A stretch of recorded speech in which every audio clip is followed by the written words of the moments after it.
بسم اللہ الرحمن الرحیم۔ معزز سامعین و ناظرین، السلام علیکم ورحمۃ اللہ وبرکاتہ۔ میں امید کرتی ہوں کہ آپ سب خیریت سے ہوں گے، خوشحال ہوں گے۔ میری دعا ہے کہ اللہ تعالیٰ آپ کو خوش اور آباد رکھے۔ آج کی میری اس ویڈیو کا موضوع ہے حضرت اسماء بنت ابو بکر۔ اس سے پہلے کہ حضرت اسماء کے متعلق میں تمام معلومات آپ لوگوں کے ساتھ شیئر کروں، جو ناظرین میرے چینل پر نئے ہیں وہ کائنڈلی چینل کو سبسکرائب کر دیں اور بیل آئیکن کو پریس کر دیں تاکہ اپلوڈ ہونے والی ہر نئی ویڈیو کا نوٹیفیکیشن آپ کو ملتا رہے۔ ناظرین، آج کی میری اس ویڈیو کا موضوع ہے حضرت اسماء۔ حضرت اسماء لقب ذات الناطقین، خلیفہ اول حضرت ابو بکر رضی اللہ تعالیٰ عنہ کی صاحبزادی، ہجرت سے 27 سال قبل مکہ میں پیدا ہوئیں۔ ان کی زبیر بن العوام سے شادی ہوئی تھی۔ ان کی وجہ تسمیہ آن حضرت صلی اللہ علیہ وسلم مکے سے ہجرت کر کے مدینہ روانہ ہونے لگے تو حضرت ابو بکر صدیق انہوں نے اپنی بیٹی کا پٹکا پھاڑ کر ناشتے دان کا منہ بند کر دیا۔ عربی میں پٹکے کو نطاق کہتے ہیں، لہٰذا صلی اللہ علیہ وسلم نے ذات الناطقین کا لقب دیا۔ رسول اللہ اور ابو بکر غار سور میں رہے تو یہی ان کا کھانا پہنچاتی رہیں۔ ان کے حالات زندگی: یہ امیر المومنین حضرت ابو بکر صدیق کی صاحبزادی حضرت ام المومنین عائشہ کی بہن اور جنتی صحابہ حضرت زبیر بن العوام کی بیوی ہیں۔ حضرت عبداللہ بن زبیر انہی کے شکم سے پیدا ہوئے۔ ہجرت کے بعد مہاجرین کے یہاں کچھ دنوں تک اولاد نہیں ہوئی تو یہودیوں کو بڑی خوشی ہوئی، بلکہ بعض یہودیوں نے یہ بھی کہا کہ ہم لوگوں نے ایسا جادو کر دیا ہے کہ کسی مہاجر کے گھر میں بچہ پیدا ہی نہیں ہوگا۔ اس فضا میں سب سے پہلے جو بچہ مہاجرین کے یہاں پیدا ہوا وہ یہی عبداللہ بن زبیر تھے۔ پیدا ہوتے ہی حضرت بی بی اسماء نے اس اپنے فرزند کو بارگاہ رسالت صلی اللہ علیہ وسلم بھیجا۔ حضور اقدس نے اپنی مقدس گود میں لے کر کھجور منگائی اور خود چبا کر کھجور کو اس بچے کے منہ میں ڈال دیا اور عبداللہ نام رکھا اور خیر و برکت کی دعا فرمائی۔ یہ اس بچے کی خوش نصیبی ہے کہ سب سے پہلے غذا جو ان کے شکم میں گئی وہ حضور صلی اللہ علیہ وسلم کا لعاب دہن تھا۔ چنانچہ حضرت اسماء کو اپنے بچے کے شرف پر بڑا ناز تھا۔ ان کے شوہر حضرت زبیر رشتے میں حضور کے پھپھی زاد ہیں، مہاجرین میں بہت ہی قریب تھے۔ حضرت بی بی اسماء جب ان کے گھر میں آئی تو گھر میں نہ کوئی لونڈی تھی نہ کوئی غلام، گھر کا سارا کام دھندا یہی کیا کرتی تھی، یہاں تک کہ گھوڑے کا گھاس دھانا اس کی مالش کی خدمت بھی یہی انجام دیا کرتی تھی، بلکہ اونٹ کی خوراک کے لیے کھجوروں کی گٹھلیاں بھی باغوں سے خود چن کر اور سر پر گٹھری لاد کر لایا کرتی تھی۔ اور ان کی یہ مشقت دیکھ کر حضرت ابو بکر نے ان کو ایک غلام عطا فرما دیا تو ان کے کاموں کا بوجھ ہلکا ہو گیا۔ آپ فرمایا کرتی تھیں کہ ایک غلام دے کر گویا میرے والد نے مجھے آزاد کر دیا۔ عبداللہ بن زبیر آپ ہی کے صاحبزادے تھے جنہوں نے یزید کی بیعت سے انکار کر کے 7 برس تک اپنی حکومت قائم رکھی۔ عبد الملک کے زمانے میں جب حجاج بن یوسف نے مکہ کا محاصرہ کر لیا اور تنگ آ کر بہت سے لوگ بھی حضرت زبیر کا ساتھ چھوڑ گئے تو آپ نے اپنی والدہ حضرت اسماء سے مشورہ کیا کہ اب کیا کرنا چاہیے۔ انہوں نے فرمایا کہ بیٹا، اگر تجھے یقین ہے کہ تو حق پر ہے تو میں خوش ہوں کہ تو راہ حق پر میں لڑتا ہوا شہید ہو جائے، لیکن اگر دنیاوی جاہ طلبی کے لیے لڑ رہا ہے تو تجھ سے برا کوئی نہیں۔ ماں کی یہ بات سن کر ابن زبیر مردانہ وار لڑتے ہوئے شہید ہو گئے۔ حجاج نے 3 دن تک ان کی لاش کو سول پر لٹکائے رکھا۔ تیسرے دن حضرت اسماء اس طرف سے گزری اور سولی پر بیٹے کی لٹکتی ہوئی لاش دیکھ کر فرمایا، ابھی اس شہسوار کے اترنے کا وقت نہیں آیا۔ بیٹے کی موت کے تھوڑے دنوں بعد تقریباً 100 سال کی عمر میں جمادی الاول 73 ہجری میں انتقال ہوا۔ ان سے 60 کے قریب حدیثیں مروی ہیں۔ یہ محنتی ہونے کے ساتھ بڑی بہادر اور دل گردہ والی عورت تھی۔ ہجرت کے وقت حضرت ابو بکر کے مکان میں جب حضور کا توشہ سفر ایک تھیلے میں رکھا گیا اور اس تھیلے کا منہ باندھنے کے لیے کچھ نہ ملا تو حضرت بی بی اسماء نے فوراً اپنی کمر کے پٹکے کو پھاڑ کر اس سے توشہ دان کا منہ باندھ دیا اسی دن سے ان کو ذات الناطقین کا معزز لقب ملا۔ حضرت ابوبکر صدیق نے حضور صلی اللہ علیہ وسلم کے ساتھ ہجرت کی، لیکن حضرت اسماء نے اس کے بعد اپنے گھر والوں کے ساتھ ہجرت کی۔ 63 ہجری میں واقعہ کربلا کے بعد جب یزید بن معاویہ کی فوجوں نے مکہ مکرمہ پر حملہ کیا اور حضرت عبداللہ بن زبیر نے ان ظالموں کا مقابلہ کیا اور یزیدی لشکر کو دورا کر مارا، اس وقت بھی حضرت اسماء مکہ مکرمہ میں موجود رہ کر اپنے فرزند حضرت عبداللہ بن زبیر کی ہمت بڑھاتی اور ان کی فتح و نصرت کے لیے دعائیں مانگتی رہی۔ اور جب عبد الملک بن مروان کے زمانہ حکومت میں حجاج بن یوسف ثقفی ظالم نے مکہ مکرمہ پر حملہ کیا اور حضرت عبداللہ بن زبیر نے اس ظالم کی فوجوں کا بھی مقابلہ کیا، تو اس خونریزی جنگ کے وقت بھی حضرت اسماء مکہ مکرمہ میں اپنے فرزند کا حوصلہ بڑھاتی رہیں، یہاں تک کہ جب عبداللہ بن زبیر کو شہید کر کے حجاج بن یوسف نے ان کی مقدس لاش کو سولی پر لٹکا دیا اور اس ظالم نے مجبور کر دیا کہ بی بی اسماء چل کر اپنے بیٹے کی لاش کو سولی پر لٹکی ہوئی دیکھیں،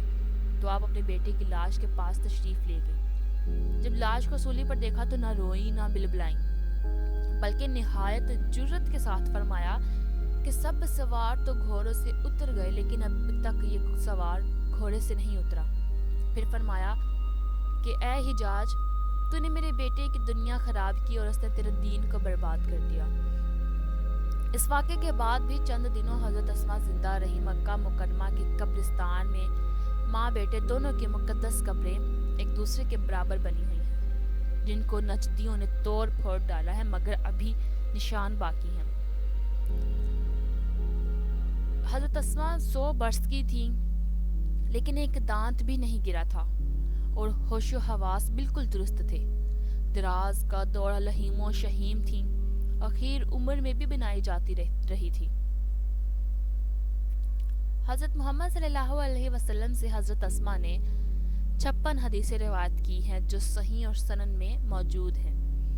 راویوں میں حسب ذیل اصحاب میں عبداللہ رضی اللہ عنہ، عروہ عباد بن عبداللہ، عبداللہ بن عروہ، فاطمہ بنت المنذر، ابن زبیر، عبادہ بن حمزہ موجود ہیں۔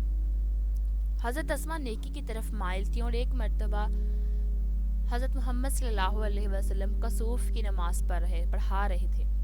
نماز کو بہت طول دیا تو حضرت اسماء نے ادھر ادھر دیکھنا شروع کیا کہ ان کے پاس 2 عورتیں کھڑی تھیں، جن میں ایک فربا اور دوسری لاغر تھی۔ یہ دیکھ کر انہوں نے اپنے دل کو تسلی دی کہ مجھے ان سے زیادہ دیر تک کھڑا رہنا چاہیے، لیکن چونکہ نماز کئی گھنٹے تک ہوئی تھی، حضرت اسماء کو غش آ گیا اور سر پر پانی چھڑکنے کی نوبت آئی۔ ابن ابی ملیکہ کا بیان ہے کہ ان کے سر میں درد ہوتا تو سر پکڑ کر کہتی، یہ میرا گناہ ہے، اور جو گناہ خدا معاف کرتا رہتا ہے وہ اس سے کہیں زیادہ ہے۔ حق گوئی ان کا خاص شعار تھا، اور اس کی متعدد مثالیں اوپر میں بیان کر چکی ہوں۔ حجاج بن یوسف جیسے ظالم اور جبار کے سامنے وہ جس صاف گوئی سے کام لیتی تھیں، وہ بجائے خود اپنے آپ ہی نذیر ہے۔ ایک دن وہ منبر پر بیٹھا ہوا تھا۔ حضرت اسماء اپنی کنیز کے ساتھ آئیں اور دریافت کیا کہ امیر کہاں ہے۔ معلوم ہوا تو حجاز کے قریب آ گئی۔ اس نے دیکھتے ہی کہا، تمہارے بیٹے نے خدا کے گھر میں الحاد پھیلایا تھا، اس لیے خدا نے اس کو بڑا دردناک عذاب دیا۔ حضرت اسماء رضی اللہ عنہا نے برجستہ جواب دیا، تو جھوٹا ہے، وہ ملحد نہ تھا بلکہ صائم، پارسا اور شب بیدار تھا۔ نہایت صابر تھی حضرت اسماء۔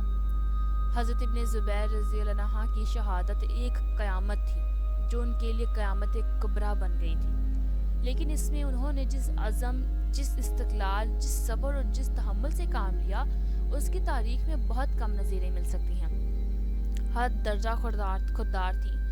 حجاج بن یوسف جیسے امیر کی نخوت بھی ان کی خودداری کے چٹان سے ٹکرا کر چور چور ہو جاتی تھی۔ نہایت متواضع اور خاکسار تھیں۔ محنت مشقت میں ان کو بالکل آڑ نہ تھا۔ چنانچہ جب ان کا نکاح ہوا تھا، حضرت زبیر کے پاس کچھ نہ تھا، صرف ایک اونٹ اور ایک گھوڑا تھا۔ وہ گھوڑے کو دانہ دیتی، پانی بھرتی اور ڈول سیتی تھی۔ روٹی پکانی نہیں آتی تھی، اس لیے آٹا گوندھ کر رکھتی تھی اور انصار کی بعض عورتیں پکا دیتی تھیں۔ رسول اللہ نے حضرت زبیر کو جو زمین عنایت فرمائی تھی وہاں جا کر وہ چھوہاروں کی گٹھلیاں چنتی اور 3 فرلانگ سے سر پر لاد کر لیتی تھی۔ ایک دن اسی حالت میں آ رہی تھی، حضرت محمد صلی اللہ علیہ وسلم سے ملاقات ہو گئی۔ آپ نے اپنے اونٹ کو بٹھایا کہ سوار ہو جائیں، لیکن ان کو شرم معلوم ہوئی اور اونٹ پر نہ بیٹھی۔ گھر آ کر حضرت زبیر سے سارا قصہ بیان کیا تو انہوں نے کہا، سبحان اللہ، سر پر بوجھ لادنے سے شرم نہیں آئی۔ کچھ زمانے کے بعد حضرت ابوبکر نے ان کو ایک غلام دیا جو گھوڑے کی تربیت اور پرداخت کرتا تھا۔ اسی وقت حضرت اسماء کی مصیبت کم ہوئی تھی۔ حضرت اسماء کہتی تھی، گویا ابوبکر نے مجھ کو آزاد کر دیا۔ غربت کی وجہ سے جو کچھ خرچ کرتی تھی ناپ تول کر خرچ کرتی تھی۔ حضرت محمد صلی اللہ علیہ وسلم نے منع کیا کہ پھر خدا بھی ناپ کر دے گا۔ اس وقت سے یہ عادت چھوڑ دی۔ اس کا نتیجہ ان کا یہ ہوا کہ آمدنی وافر ہو گئی اور پھر کبھی تنگ دست نہیں ہوئی۔ حد درجہ فیاض تھی۔ عبداللہ بن زبیر سے فرماتے تھے کہ میں نے ان سے بڑھ کر کسی کو فیاض نہیں دیکھا۔ حضرت عائشہ نے اپنی وفات کے وقت ترکے میں ایک جنگل چھوڑا تھا جو ان کے حصے میں آیا تھا، لیکن انہوں نے اس کو 1,00,000 درہم پر فروخت کر کے کل رقم عزیزوں پر تقسیم کر دی۔ جب بیمار پڑیں تو اپنے تمام غلام آزاد کر دیتی تھی۔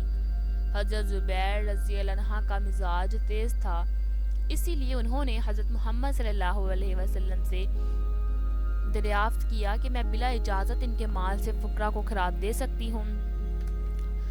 آن حضرت نے اجازت دے دی۔ ایک مرتبہ ان کی ماں مدینے میں آئی اور ان سے روپیہ مانگا۔ حضرت اسماء نے حضرت محمد صلی اللہ علیہ وسلم سے دریافت کیا کہ وہ مشرک ہیں، کیا ایسی حالت میں ان کی مدد کر سکتی ہوں؟ ارشاد ہوا، ہاں، اپنی ماں کے ساتھ صلح رحمی کرو۔ حضرت اسماء نے کئی حج کیے۔ پہلا حج حضرت محمد صلی اللہ علیہ وسلم کے ساتھ کیا۔ اس میں جو کچھ دیکھا تھا ان کو بالکل یاد تھا۔